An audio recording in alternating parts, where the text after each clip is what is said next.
Hello, good evening. My name is John, and welcome to my 15 minutes. It's the show, I'm not even sure that's the right word. Um, it's the YouTube experience of me talking about whatever I want to for 15 minutes once a day. And maybe by the end of the year, that's my intention is to finish a year of this. And maybe by the time that it's over, I will have imparted some wisdom somewhere along the way that somebody may at some time be able to make use of. Probably not, but you can't help but hope, right? It shouldn't all have been in vain. Anyway, maybe, who knows? It's vanity to think that it's something I should do. Has a little vanity running through it, right? So this is episode 66. This is the 66th day of the year, and it is March the 6th of 2020. An election year and a viral year, looks like. Gonna have an election and the deaths of already a lot of people. I don't know what's going to happen here. It's actually starting to get a little nervous. I'm starting to get a little nervous. I joked that if it ever got over here and hit me, I'd be dead because it hits old people hard. So, I'm just going to self-quarantine. I'm just going to lock myself up here in the house and binge watch Netflix until I'm blind.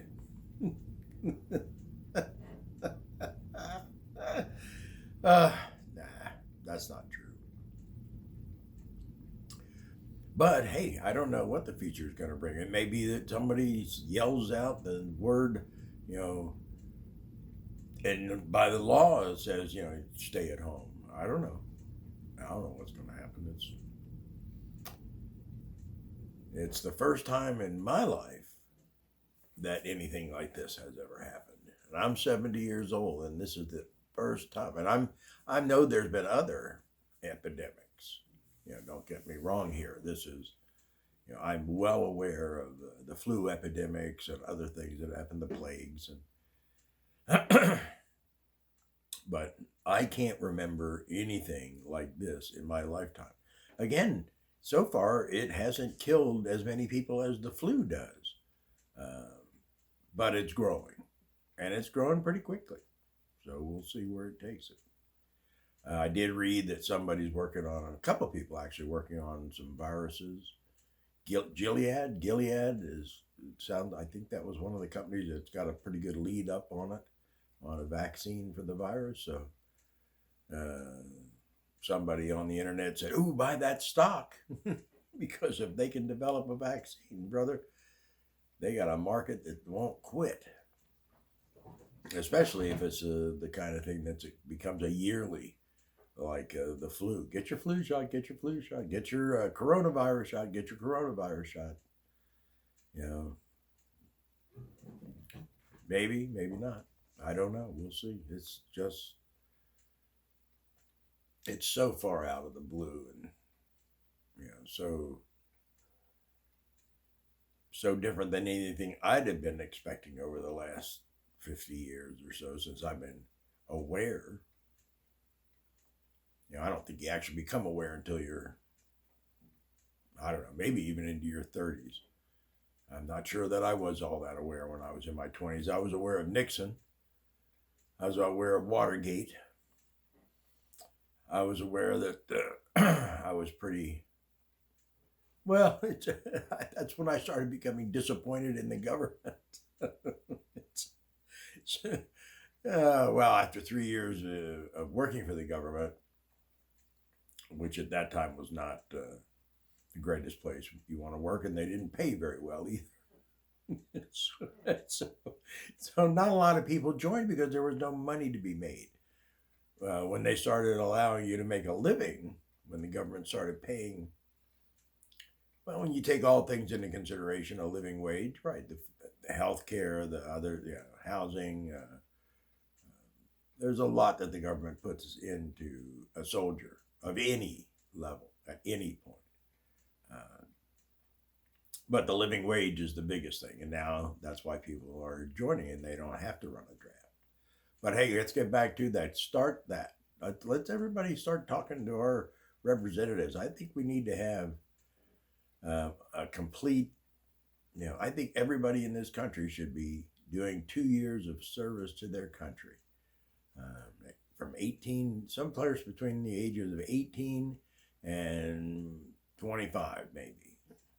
You've got to put in your 2 years.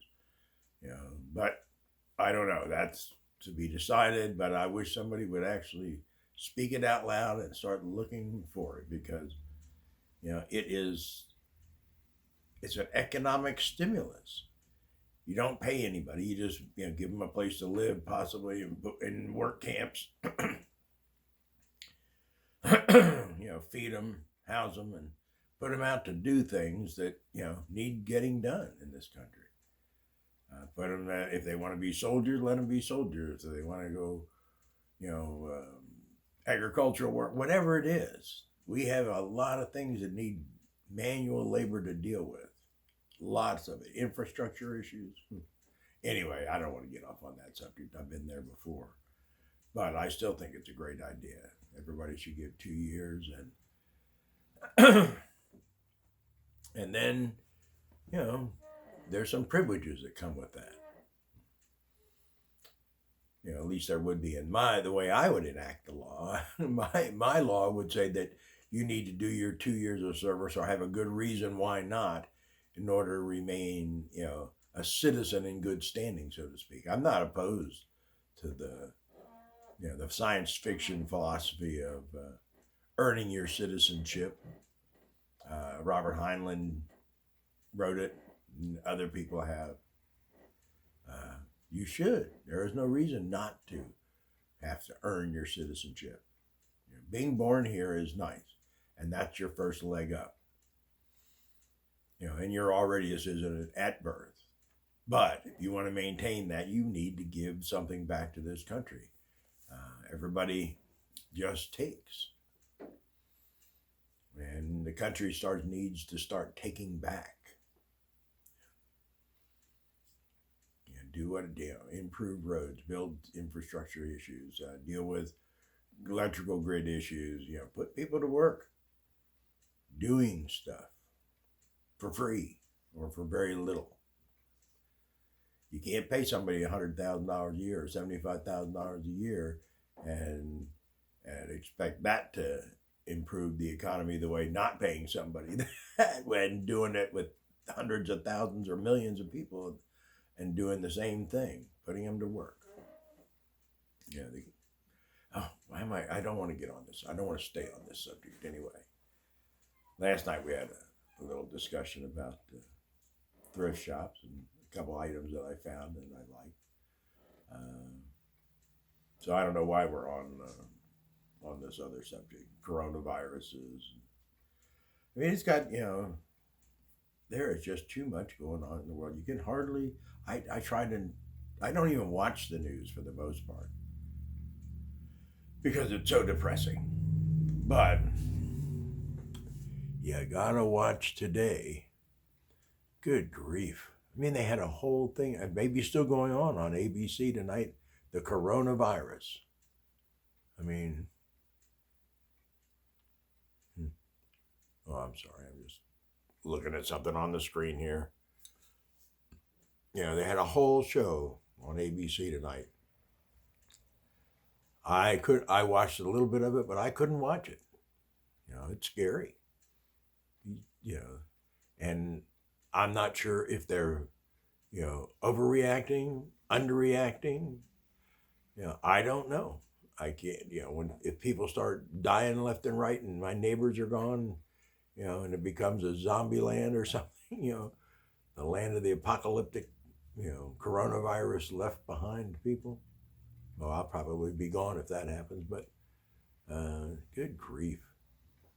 I mean, who's spreading this stuff? I mean, I don't mean the disease itself. I mean, who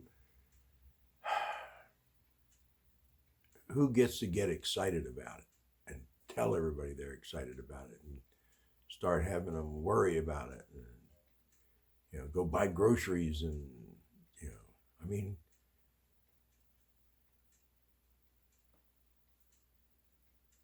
I don't think in modern times there's any precedent for a disease that seems to be unstoppable.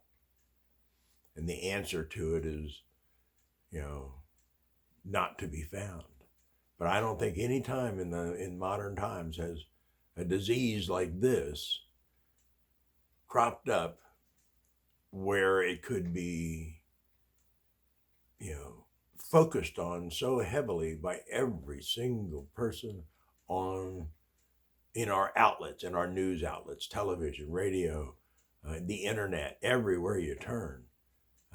Somebody's talking about the coronavirus, the effects of the coronavirus, the economic effect of the coronavirus, death tolls, number of people infected.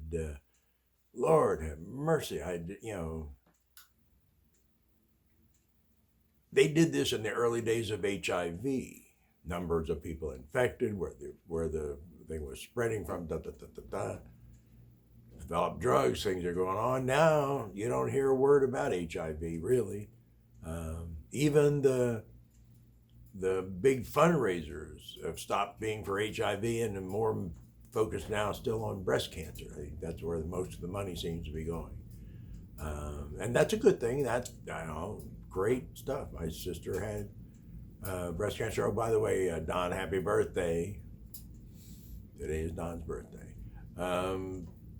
Anyway, where was I? Just bouncing from topic to topic, but sticking with this crazy virus thing, I guess. It's just, I don't know. Is it getting out of hand? I don't know. It's hard to judge with what you see on TV and the internet and the rest of it. It's hard to judge what's, the right response to any of this. I certainly have no idea. People said, I read, the government's response is miserable. Then I hear, the government's response is great. But people have not stopped getting the disease. So any government, no matter what government, and of course, I did voice my opinion the other day that this whole thing is a manufactured virus and it was designed with one thing in mind, and that's to kill old people. I think it was designed by the Russians and foisted off onto the Chinese and hoping that their people, because the Chinese are everywhere. Russians, we have a lot of Russian nationals, a lot of Russian people living in this country. We have a lot of Chinese in this country.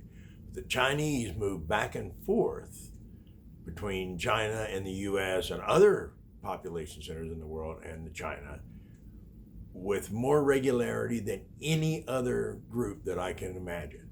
I mean, again, this is all, I don't know this for a fact. Where am I here? I don't know this for a fact, but they're the most fluid group out there, really, other than white people. White people just go anywhere, but they kill where they go to. We brought the diseases into this new world, killed off the whole native population down south, just about. Very few of them left when it was all said and done. Very few of them left now, and they've been propagating again.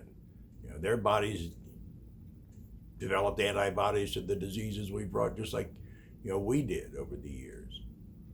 So they're surviving, but the diseases are surviving too, all of them. And the coronavirus is not a new virus. I read that it's got a number, and there's a whole group of coronaviruses.